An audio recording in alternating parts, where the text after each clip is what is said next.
So before we begin, my name is Mike Callahan. I am an Angular advocate, unofficial title, and I am an Ionic aficionado.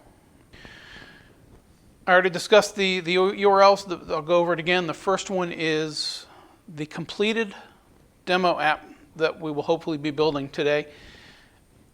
It's finished. I don't know that we're going to get to it. We ran this workshop last Friday and we ran out of time.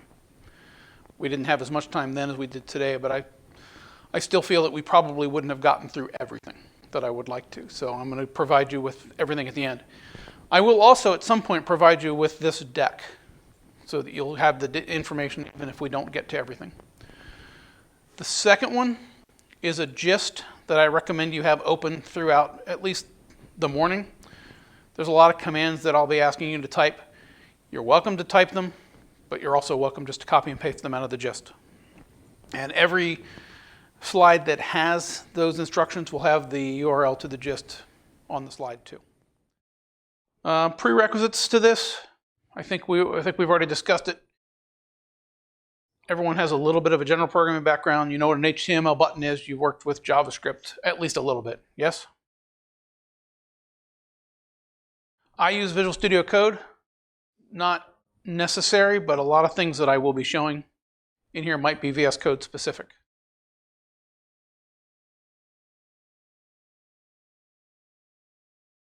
I am a huge fan of Angular Essentials.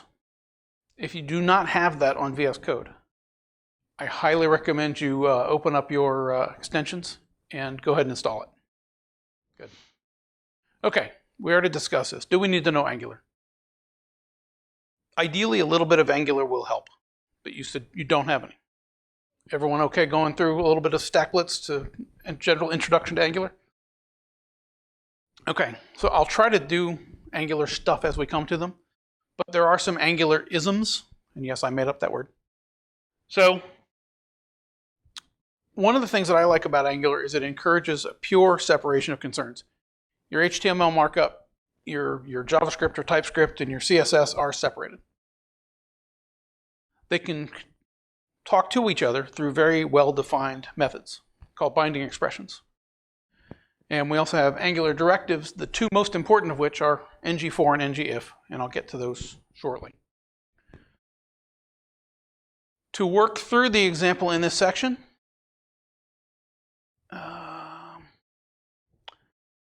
I don't have this URL handy, so go to stackblitz.com/fork/Angular. What that'll give you is a sandbox that you can simply type in and play with. You don't have to worry about any external tools.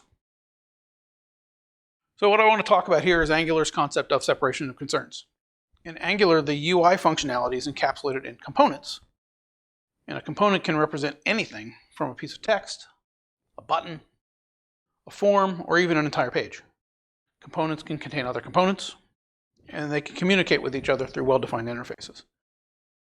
You specify that a class is a component by using that component decorator right here. Decorators provide additional information by annotating or modifying a class or class members. In this case, the component decorator provides metadata to Angular about how that class will behave. So inside the component, so this whole thing is the component decorator. So selector tells Angular that we're creating a HTML component called myApp. And that'll be the selector in the HTML tag. The template URL, the actual HTML for the component, is in the file app.component.html, and its styles are in that file. Notice that the styles URL is an array. You can pass more than one file to it. The executable portion of the component is down here. And all it does is sets a variable called name, and it sets it to Mike. So it's not doing much. But that's what I mean by separation of concerns. You've got executable code here, markup, style separate. The template looks like this. It has another custom component called hello, which passes the name through a Angular binding expression. That's the little squiggles, the curly braces. And then there's a normal HTML paragraph tag. Now, is everybody on Stackblitz? This is pretty much what it already gives you, right? Except I think it says hello Stackblitz. If we change, all right, so the first line is a tag component that also is hello. And the output contains the value of the name variable from my component. That's the power of using components. You can reuse them. So if you come in here and you change it in the markup, you have to change it in the component. But come back here and change the name variable to person name.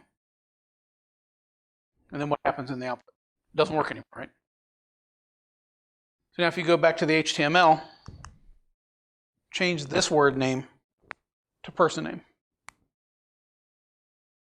I find it unfortunate that the component variable and the input property were the same.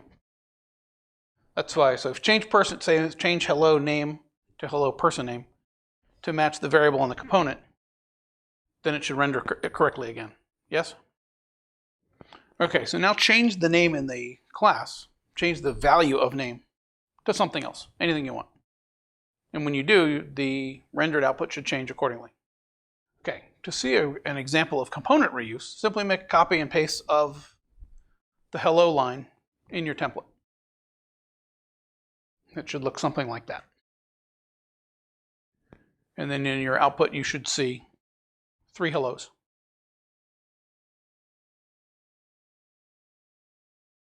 Does anyone see the problem with this?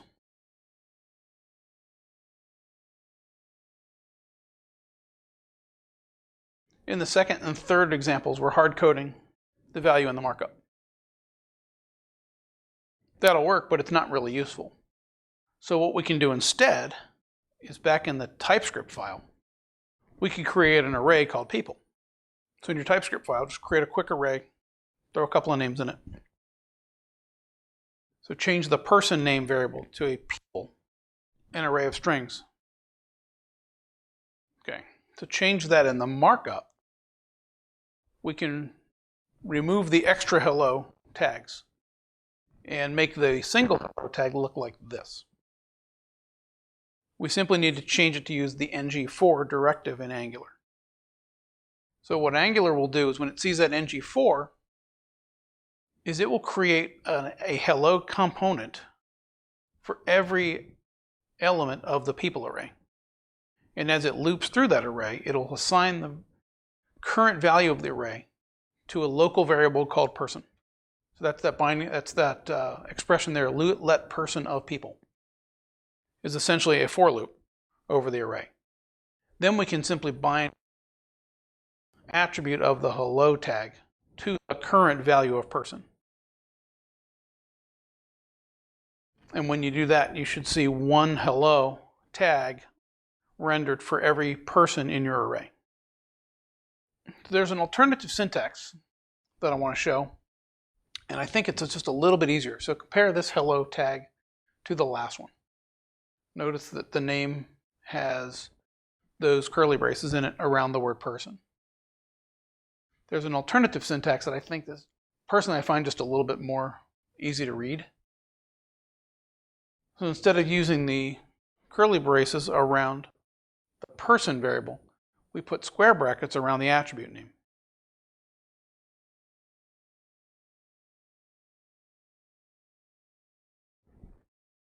What this does instead is it's actually telling Angular that the value inside of the quotes is actual executable code.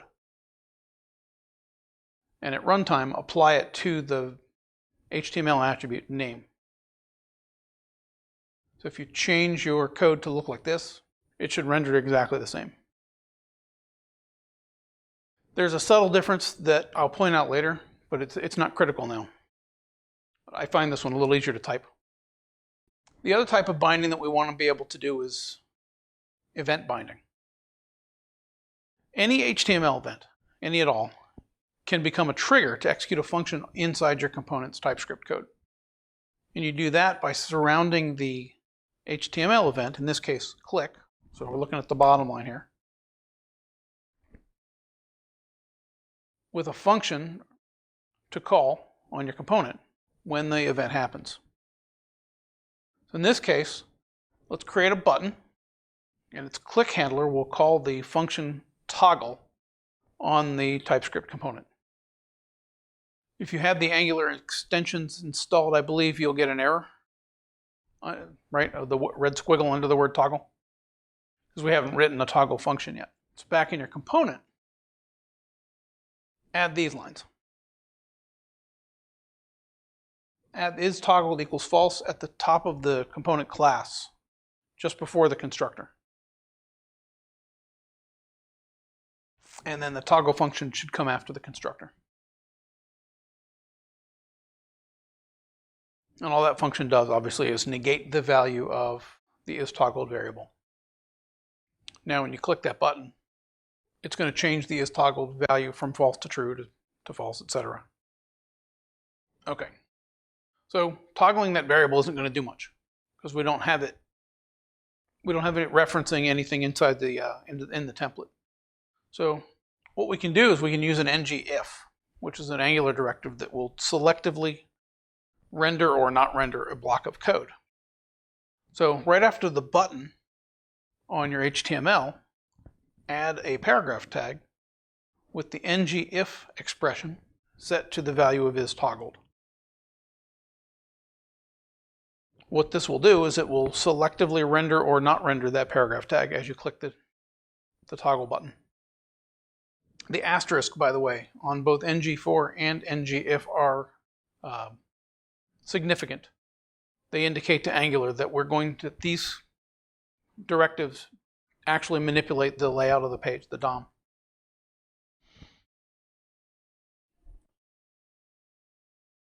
All right, so by now you should be able to push the button, paragraph appears and disappears. We all got that? All right, finally, go ahead and open the hello component just to take a look at it. The cool thing is we haven't had to touch it. It's a great illustration of the fact that we have reusable components. We didn't have to open this up at all. There's also something that's kind of interesting here that you may notice is that the component definition has a template URL and a styles URL. So this is an alternative method to creating a custom component. You could, if you have it small enough, just put your HTML right in line here and your styles right in line here. I don't recommend it for all but the most trivial components, but it's cool to know that you can do it. And it's also worth in here with everything in the same file. We still have a strict separation of concerns. The markup is separate from the styles, and the styles are separate from the executable code. So that is my tiny little introduction to Angular. So hopefully when you see the square brackets and the curly braces in ng4 and ngIf later on in the Ionic, you've seen it before, so it should come easily or more easily next time.